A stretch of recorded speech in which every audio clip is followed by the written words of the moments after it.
The bus left her at the bend in the road just before sunset. Min-seo stood alone with her suitcase in her hand. The mountain air felt thin and cold in her lungs. Pine trees climbed the slope behind her, dark and still. The village sat below, small. Roofs pressed close together, smoke rising in pale lines. She had not been back in years. The path to her grandmother's house was narrow and uneven. Dry leaves crushed under her shoes. Somewhere far off, a dog barked once, then went quiet. The house stood at the edge of the village, raised on wooden stilts above the damp earth. It looked smaller than she remembered. The wood had faded to a soft grey. The paper windows were patched in places. The roof dipped slightly in the middle, as if tired. It waited without sound. 2 old women stood near the gate. They wore black jackets and plain shoes. When they saw her, they bowed. Their eyes did not meet hers. "You came alone?" One asked softly. "Yes," Min-seo said. They nodded but did not smile. One of them looked at the house, then back at Min-seo, as if she wanted to say something more. Instead, they stepped aside and let her pass.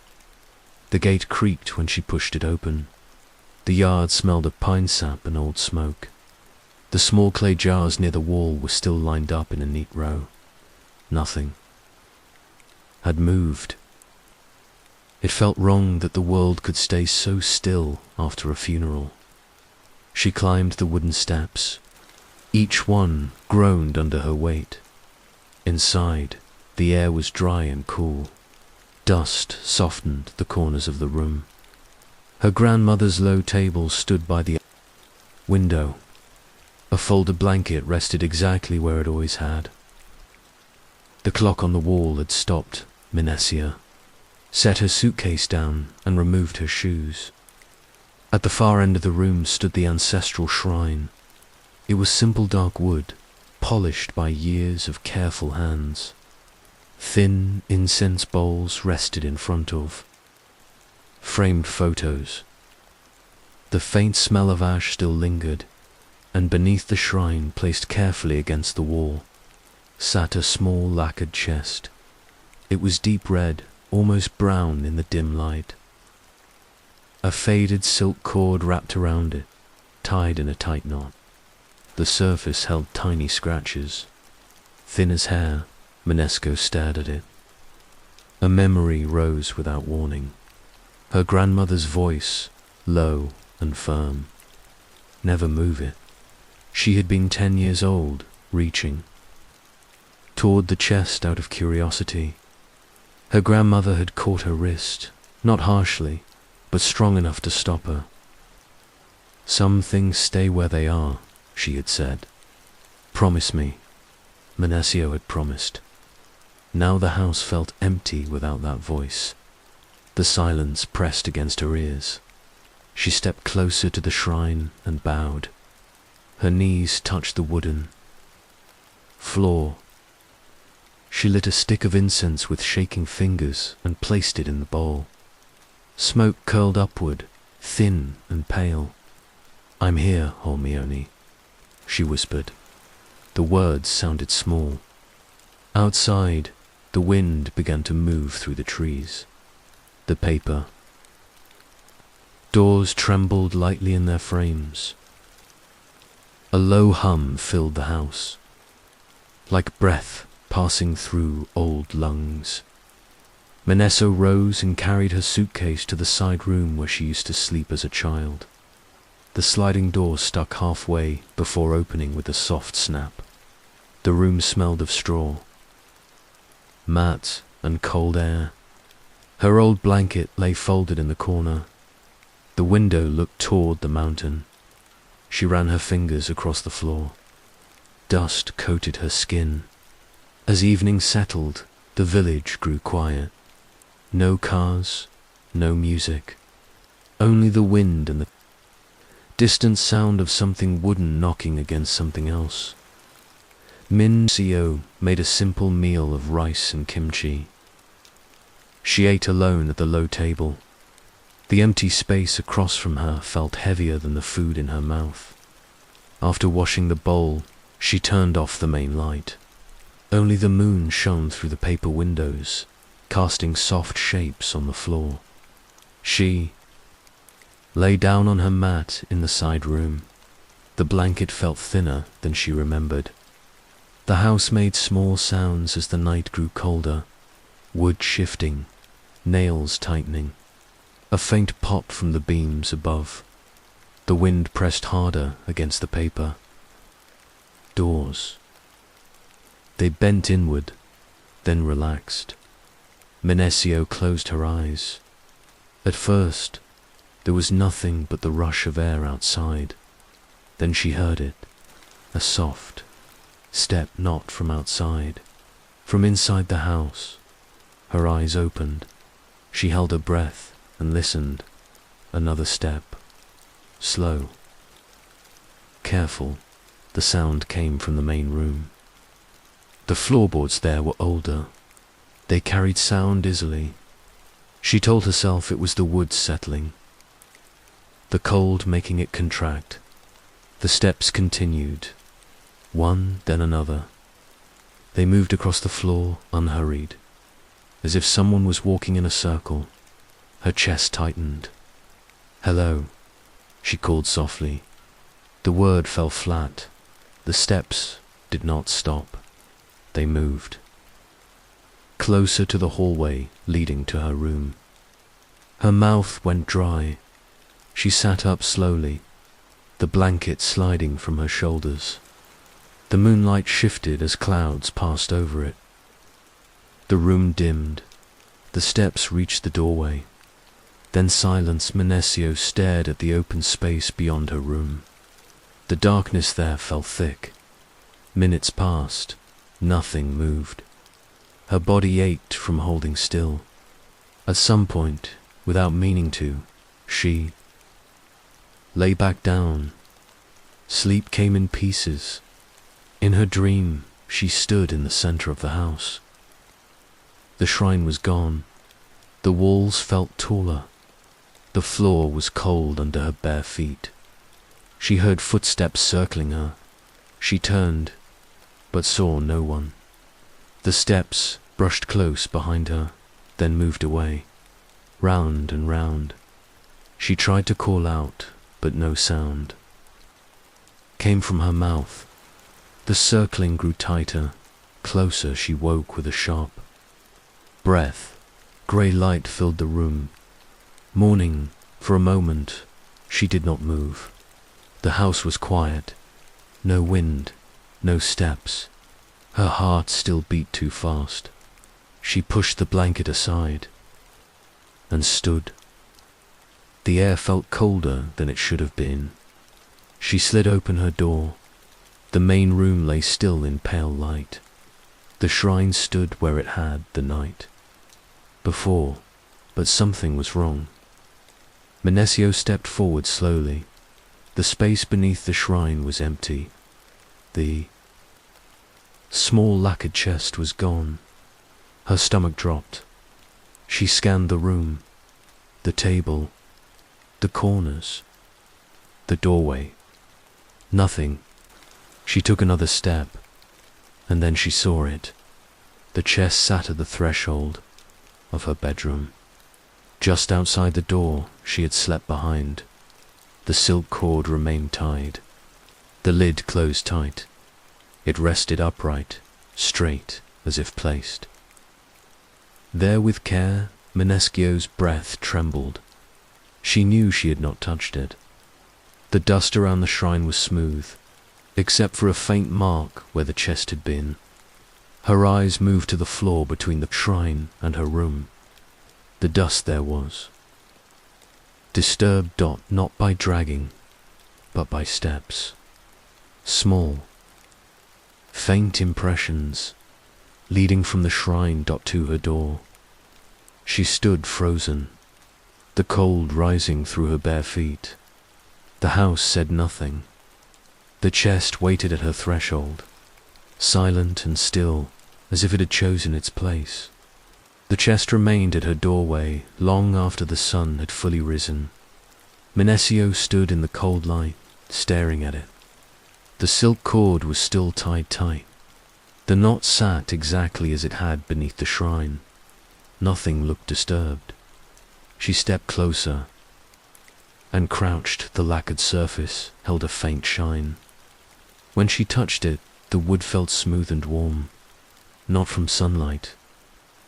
The room was still cold. Her hand pulled back. I must have carried it, she whispered to herself. Maybe she had walked in her sleep. Grief could do strange things. She had not slept well since the funeral.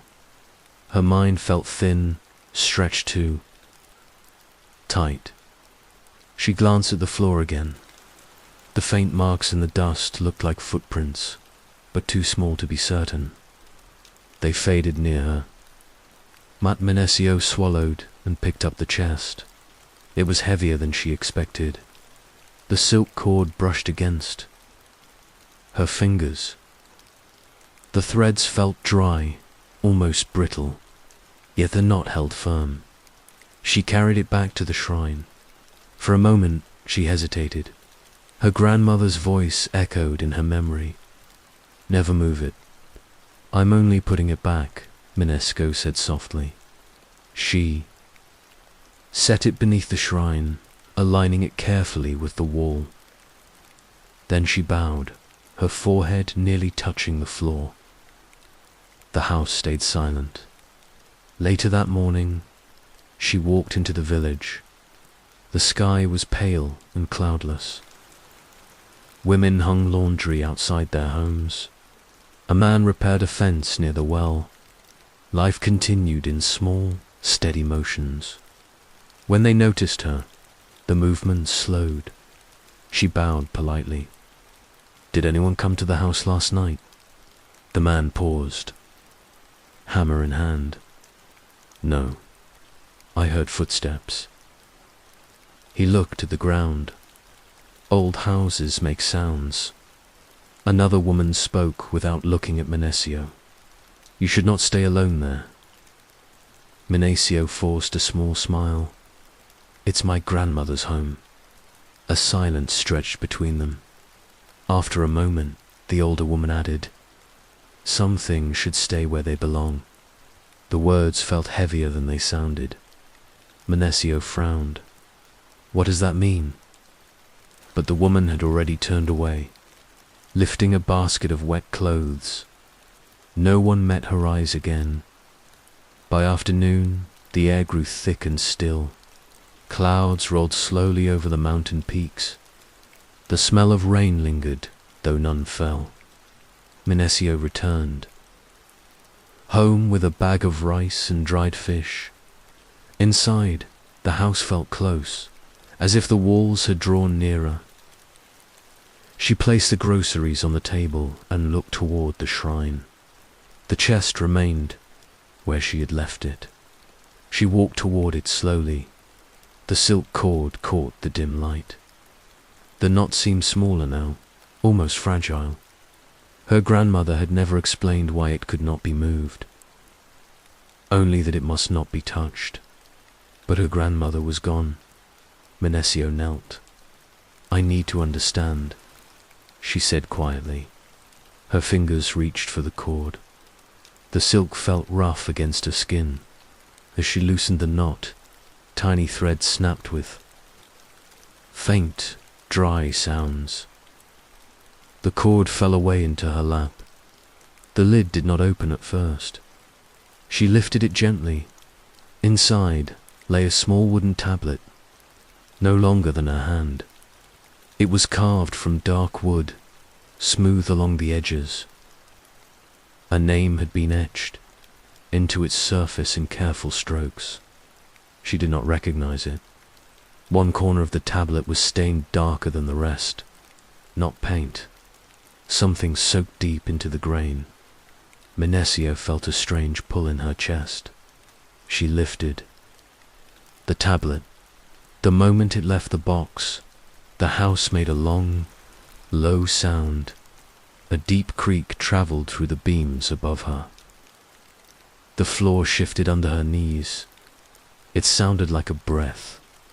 From the wall behind her, something fell. She flinched and turned. A framed photograph lay, face down on the floor, her grandmother's wedding photo.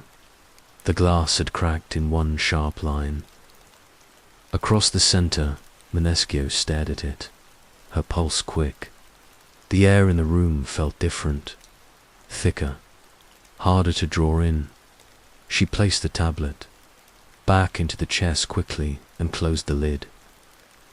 The sound of the wood meeting would echoed louder than it should have. The house settled again, but it did not feel the same. Evening arrived without color. The sky darkened early beneath the clouds. Min-seo repaired the cracked frame with tape and set it on the table instead of hanging it back. She did not touch the chest again. After eating, she washed her bowl slowly, listening to the faint drip of water into the sink. The house felt like it was listening too. When night came, the wind returned it, slid along the roof and tapped at the paper doors. Shadows moved across the floor as branches swayed outside. Min-seo lay on her mat, eyes open. She kept the door to her room slightly closed. This time, at first there was only the wind. Then from the kitchen came a sound, a soft scrape, like a chair leg shifting across wood. Her body stiffened. Another sound, followed a step. Slow, heavy dot, heavy, not circling this time. Moving forward, she held her breath. The steps were uneven, careful, as if someone was testing the floor before putting down weight. One step, pause, dot another. A faint clink of metal came from the kitchen counter. Min-seo sat up slowly. "Who's there?" she called. No answer. The steps continued. They moved from the kitchen into the main room. She could hear the boards respond beneath them. A long pause, then a single step closer to her hallway. The sound was not rushed, not angry. It felt unsure, like someone learning how to walk. Her throat tightened. She slid off her mat and crept toward the door. Her fingers trembled as she pushed it open. Just a little more.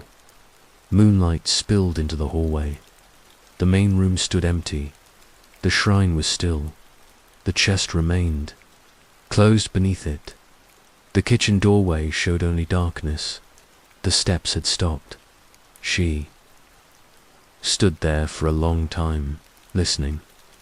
Nothing moved again. When sleep finally took her, it was shallow and thin. Morning light crept slowly across the floor. Min-seo woke with a dull ache behind her eyes. For a moment, she thought the night had been a dream.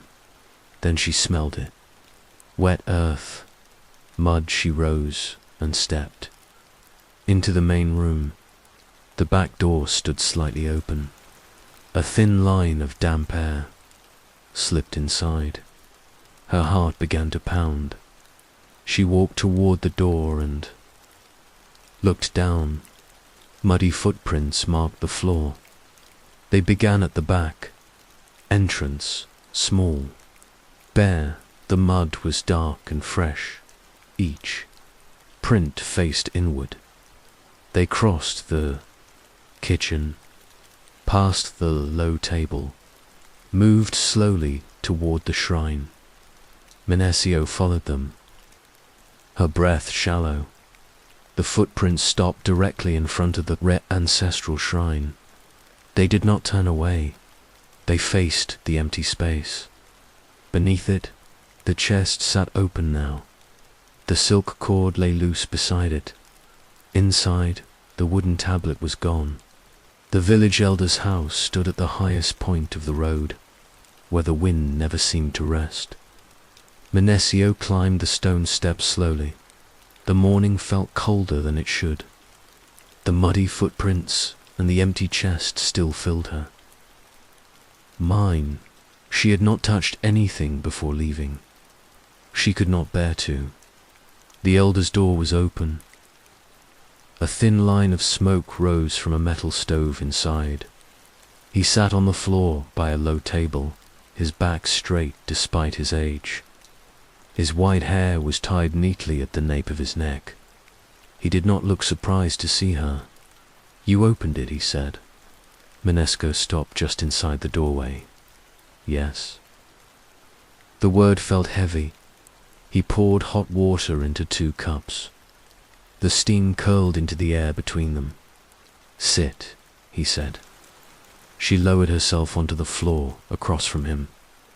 Her hands rested on her knees, still cold. "The tablet is gone," she said. There were footprints. Small ones. The elder nodded once. He did not ask questions. "The name carved into that wood," she continued. "I didn't recognize it." He slid one of the cups toward her. The tea smelled bitter and warm.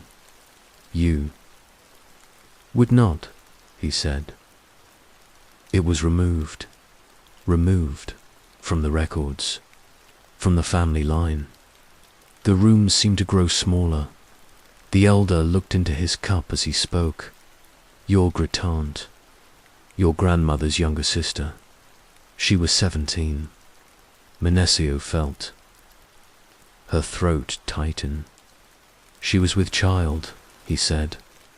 "No husband, no promise. In winter." The words landed quietly, but they struck deep. The village was different then. Hard. There were rules. Shame could spread like sickness. Min-seo stared at the steam rising from her tea. "What happened to her?" she asked. "She left before." "The first heavy snow," he said. "Some say she was sent away. Others say she walked into the mountains herself. And they never found her." The elder shook his head. No body, no grave. A silence stretched between them. "No rites," he added. "No proper farewell." The family closed the doors and spoke her name no more. Min-seo felt a slow ache building in her chest. The chest. She whispered. The elder nodded again. "Your grandmother kept it beneath the shrine. The tablet was carved in secret. A small act. A quiet apology. The silk cord bound it, held it in place." Min-seo's fingers curled slightly. "And now?" she asked. He looked at her for the first time. "You moved it. I put it back. You opened it." His gaze did not accuse. It only settled on her like a weight. "The house has been restless," he said softly. "Some things stay calm only when they are honored."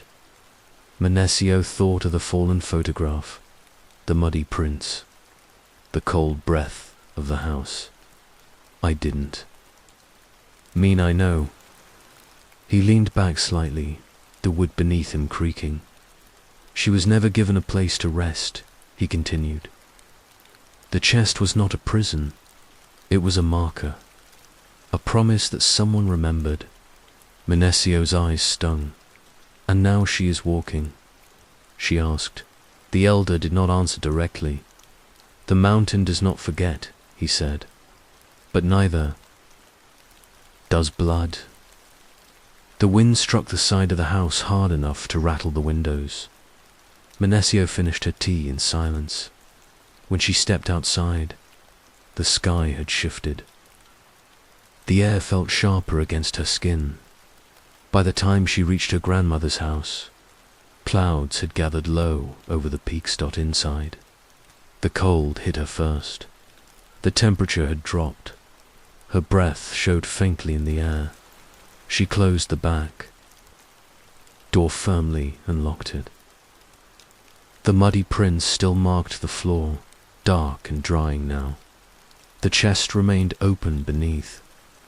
The shrine empty. She stood there for a long time.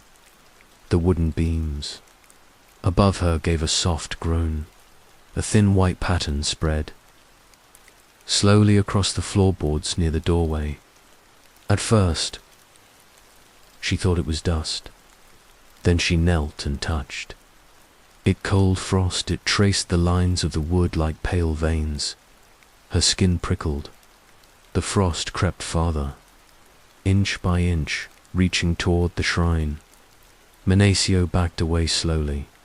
She turned toward the hallway mirror that hung beside the kitchen. Her reflection stared back at her pale, tense dot behind her. The room stretched empty. She stepped closer to the mirror. Her breath fogged the glass. For a moment, nothing changed. Then she saw it, a shape, forming in the reflection, not beside her. Behind her, Min-seo's body went still. The shape sharpened slowly. A young woman stood a few steps back. Her hair hung loose, tangled as if caught in wind. Strands clung to her cheeks. Her face was thin. Her eyes were swollen, red at the edges, as though she had cried for days. She wore a simple white dress, the fabric faint and worn. Her hands rested at her sides. She did not move. Min-seo's breath shook. She did not turn around. She was afraid that if she did, the space would be empty and the figure would remain, only in the mirror. The young woman's eyes lifted slightly. They did not hold anger, only sorrow, and something else. Waiting, the frost reached the edge of the mirror frame. Min-seo finally turned. The hallway behind her stood empty. Cold air brushed against her face. She looked back at the mirror. The figure was gone. Only her own pale reflection remained. A soft sound tapped against the paper window. Then another. Min-seo walked slowly toward the main room. Small white flakes drifted past the glass snow. Her heart pounded harder. It was early autumn. The leaves had not yet fallen, but outside, snow began to cover the yard in a thin layer of white dot. It fell silently, thick and steady. The world beyond the house, blurred by Min-seo, stood by the shrine as frost crept. Along the floorboards and snow gathered. Outside the house no longer felt angry. It felt full, as if someone long absent had stepped back inside. The empty chest sat open before her, waiting to be filled or returned. Min-seo closed her eyes. In the quiet, she could almost hear it. Not footsteps, not breathing. A soft, broken sound, like someone trying not to cry. Dawn came without color. The snow that had fallen in the night clung to the edges of the yard, thin and uneven. It did not look real, this early in the season. The sky above the mountain was pale grey. Almost white dot. Min-seo stood outside the house, her breath clouding in front of her face. In her hands, she held the wooden tablet. She had found it just before sunrise. It was resting upright against the back door, clean of mud, as if carefully placed there. The dark stain along its edge looked deeper in the morning light. She had not felt fear when she picked it up, only a quiet pull. The elder's words moved through her mind. She was never given a place to rest. Min-seo slipped the tablet into a cloth bag and tied it shut. She wrapped a scarf around her neck and stepped toward the mountain trail. The path began just beyond the last house in the village. Snow dusted the stones and patches of grass. Her shoes pressed faint prints into the white. The forest ahead stood still. No birds called, no branches shook. It felt as if the mountain were holding its breath. Min-seo walked slowly. The climb was steep and the cold air burned her lungs. Pine needles crunched under her steps. Frost clung to the bark of trees in thin silver lines. She did not know exactly where she was going. The elder had not given clear directions, only a quiet sentence before she left his house the night before.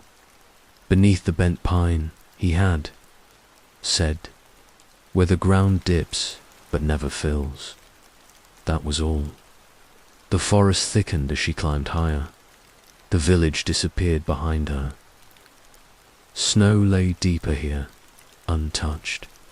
Her fingers grew numb inside her gloves as she walked. A faint memory pressed at the edge of her mind, a dream from the night before. She had seen the young woman standing at the edge of the trees, looking back over. Her shoulder, not calling, not speaking, only waiting. Min-seo stopped. Ahead, a pine tree leaned sharply to one side. Its trunk curved as if shaped by years of wind. Its branches stretched unevenly, heavy with frost. Beneath it, the ground dipped slightly. Not a hole, just a shallow hollow. Snow covered most of it, but the center looked thinner, as if the earth beneath held less weight. Min-seo stepped closer. The air felt colder here. She knelt and brushed away the snow with her hands. The soil beneath was dark and stiff when she pressed her palm against it. The ground felt hollow. Her throat tightened. She untied the cloth bag and removed the wooden tablet. The carved name faced upward. She traced the letters gently with her thumb. "I don't know what you want," she whispered, "but I'm here." The wind stirred suddenly through the trees. It carried a low sound with it. Not words, not quite a cry. Something softer, like a broken lullaby drifting between branches. Min-seo set the tablet beside her and began to dig. The soil was hard from frost. She used a small folding shovel she had brought, but soon her hands joined in. Dirt packed under her nails. The cold bit into her skin. Each scoop felt slow. The earth resisted. Her fingers struck something soft. She froze. Carefully, she brushed the soil aside. A scrap of fabric appeared, faded, thin, almost grey with age. It tore slightly as she lifted it. Her chest tightened. She dug deeper. Another piece of cloth surfaced. Then something small and metal. She pulled it free. A rusted hairpin, simple in shape, bent at one end. Min-seo stared at it, her breath shallow. The wind rose again, moving through the bent pine. Snow fell from its branches in soft clumps. The broken lullaby sound drifted closer. She felt it behind her. Before she saw it, a presence up Min-seo turned slowly. The young woman stood a few steps. Away her white dress stirred gently in the wind. Her hair hung loose, strands crossing her face. Her eyes were swollen and red, but no tears fell now. She looked smaller than before, fragile. Her hands rested lightly over her stomach. Min-seo's heart pounded, but she did not step back. You were alone, Min-seo said softly. The woman did not speak. The wind quieted snowflakes floated between them. Min-seo bowed her head deeply, her forehead almost touching the frozen ground. I'm sorry, she whispered, for the silence, for the years. Her voice shook, but she did not stop. You have a name, she said. You are not forgotten. She lifted the wooden tablet and placed it gently into the hollow she had dug. The carved letters faced upward for a moment. Then she covered them with soil. Her hands moved slowly, carefully, as if tucking someone into bed. The wind softened. The air shifted. It no longer bit at her skin. A faint warmth spread through the space beneath. The pine dot heat, just a small easing. Min-seo pressed the last layer of earth down with her palms. She placed the rusted hairpin on top before covering it as well. When she looked up, the young woman stood closer. Her eyes met Min-seo's. There was no anger there, no blame, only deep sadness. And something else, relief. The wind moved through the trees once more, but the broken lullaby faded. The young woman lowered her head slightly, then her shape began to thin. Like mist in sunlight, snow drifted through where she had stood. Min-seo remained, kneeling long after the figure was gone. The forest slowly filled with sound again. A branch creaked, a bird called in the distance. The mountain released its breath. Min-seo rose on stiff legs. She looked at the small mound beneath the bent pine. It did not look like much, just a patch of disturbed earth.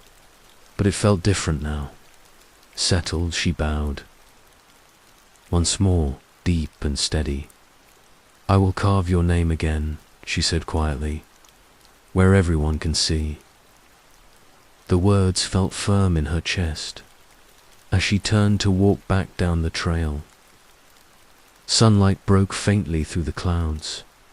It touched the snow lightly, making it shine. The cold air no longer felt sharp. Halfway down the path, Min-seo paused. For the first time since returning to the village, the weight in her chest felt lighter, not gone, but shared behind her. The bent pine stood tall against the pale sky. The mountain no longer felt heavy with grief. It felt still and at peace. By the time Min-seo reached the village, the snow was already thinning. Water dripped from the edges of rooftops. The white layer that had covered the yard that morning now clung only to the shaded corners. The mountain no longer looked sealed in winter. It looked awake. She walked through the gate of her grandmother's house with slow steps. The air felt different, not warm, just lighter dot inside. The wooden floorboards were dry. The frost that had crept across them the night before was gone. Only faint pale marks remained, like breath on glass that had faded. The shrine stood at the far end of the room. The small lacquered chest still rested open beneath it. Empty. Min-seo removed her shoes and stepped inside fully. She set her scarf aside and moved toward the shrine without hesitation. For the first time since returning, the house did not feel like it was watching her. It felt tired. She knelt and bowed her head. I brought her back, she whispered. The words did not echo. They settled gently in the room. Min-seo rose and began to clean. She wiped the dust from the shrine's surface with slow, careful movements. She polished the framed photos and straightened the incense bowls. She repaired the cracked wedding photograph properly and hung it again. The work felt steady, grounded when she finished. She carried the lacquered chest outside. She did not throw it away. She set it beneath the house, between the wooden stilts where the earth was dry. The silk cord lay inside it, no longer tied. It had done its part. Inside again. She spread fresh paper across the shrine's backboard. The old paper had yellowed at the edges. She brought out a small block of wood she had taken from the shed earlier. It was smooth and light in her hands. On the low table, she placed carving tools that had belonged to her. Grandfather her fingers trembled only once before she began. Each stroke of the blade cut clean into the wood. The sound was soft but clear. She worked slowly, shaping each letter with care. The true name, not hidden, not erased. She did not rush. By afternoon the tablet was finished. She brushed away the fine dust and ran her fingers over the carved surface. The grooves felt steady and real beneath her touch. She placed the new tablet at the center of the shrine, not beneath it, not bound in silk. It stood upright. Among the others, Min-seo lit 3 sticks of incense and set them into the bowl. Smoke rose in thin lines, straight and calm. She did not feel fear as it burned. She sat back on her heels and watched the smoke fade into the air. The house made small sounds as it always had.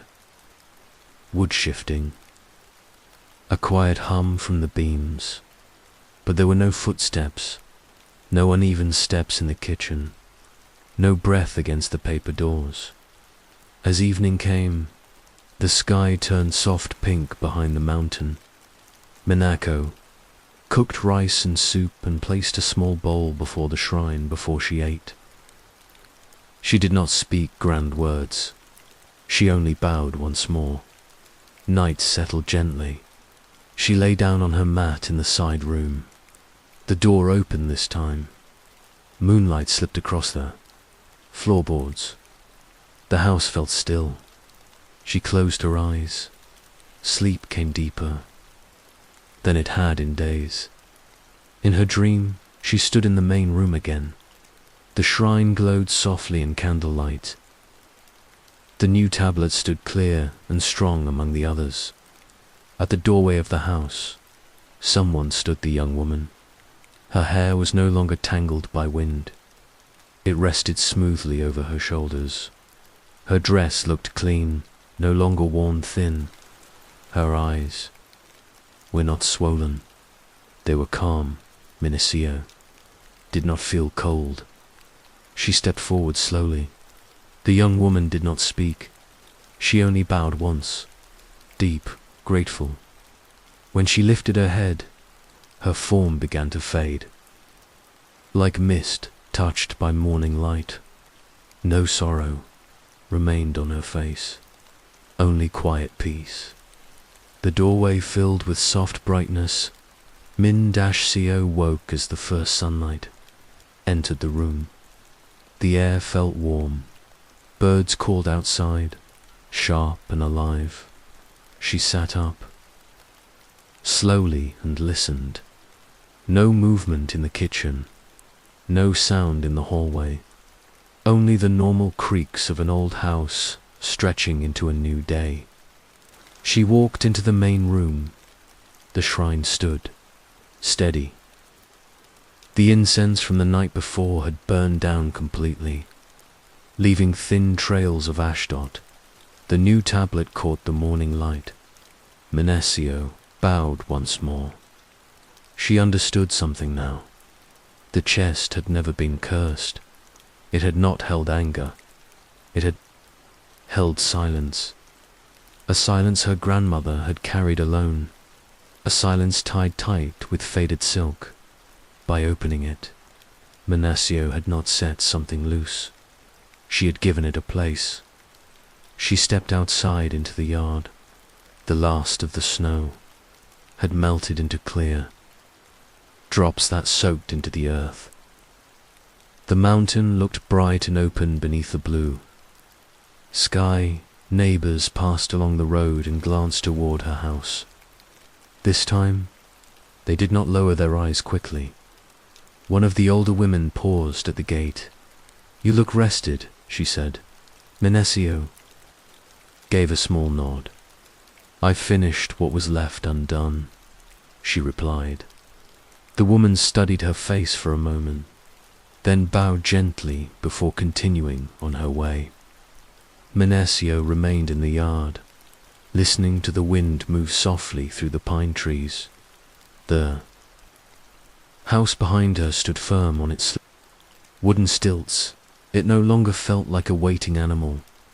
It felt settled, as if something long held had finally been set down. Min-seo looked back at the doorway once more. Sunlight filled the room. Beyond it, and for the first time since returning to the village, she felt no weight in her chest at all.